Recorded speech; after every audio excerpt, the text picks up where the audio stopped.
Bonjour, bienvenue à l'édition de ce matin. Nous allons nous entretenir sur le thème « Il faut y aller ». Et le passage à examiner est tiré du livre de Genèse au chapitre 9, verset 20. Il est écrit: Noé commença à cultiver la terre et planta de la vigne. Après le déluge, le Seigneur a établi son alliance avec les hommes au travers de Noé.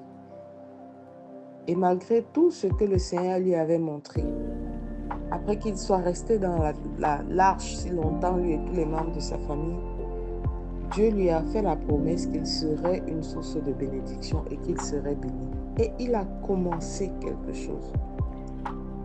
Dans le verbe Noé commença, il a débuté, il a entamé à cultiver la terre et planta de la vigne. Bien-aimé, tu as reçu tant de promesses.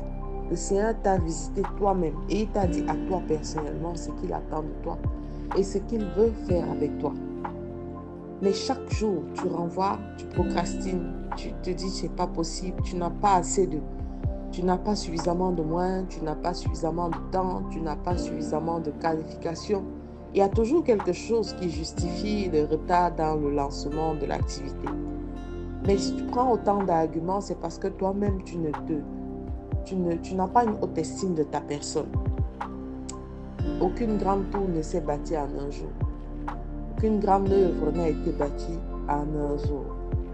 C'est étape après étape, step by step, que chaque chose a été construite. Chaque œuvre a été bâtie. Alors pourquoi tu continues à procrastiner? Pourquoi tu continues à renvoyer à demain ce que tu peux faire aujourd'hui? Pourquoi tu continues à reculer pour prendre l'élan? À force de reculer, tu risques de tomber et te faire mal.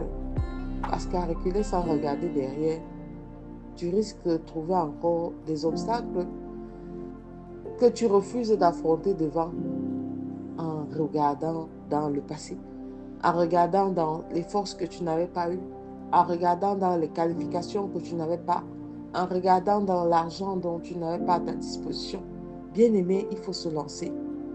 Si tu crois que Dieu peut faire bien au-delà de ce que nous pouvons penser, nous pouvons espérer, si tu continues à nourrir ta foi comme nous l'avons vu précédemment, tu dois pouvoir espérer en la grandeur. Ce n'est pas toi qui fais, ou tu ne seras pas seul dans cette œuvre. Le Seigneur est avec toi. Il est temps de commencer quelque chose. Il y avait de la terre disponible, surtout que tout avait été détruit. Noé avait de la semence et il a planté de la vigne. Bien-aimé, engage-toi, lance-toi. Recueillir des avis de tout le monde ne t'aidera pas à te lancer.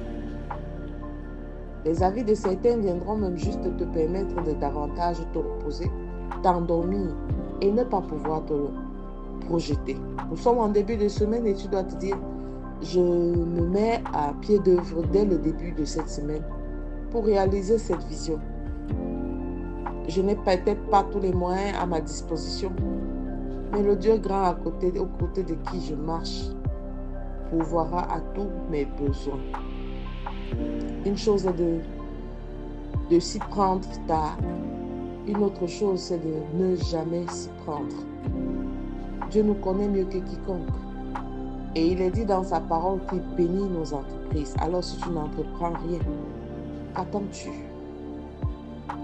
Ce matin encore, pose-toi cette question et donne-toi les moyens d'y aller. Il faut y aller. Quand il faut y aller, il faut y aller. Alors je te recommande de faire cette prière avec moi ce matin. Père éternel, j'ai besoin de ta force, Père éternel. J'ai besoin de ta sagesse. Guide-moi par la puissance de l'Esprit Saint afin de réellement me projeter et d'entamer cette œuvre que tu as semée en moi. Merci d'être toujours à mes côtés. Merci de toujours me guider. Reçois louange, honneur et gloire. Au nom de Jésus-Christ, nous avons prié. Amen, amen, amen.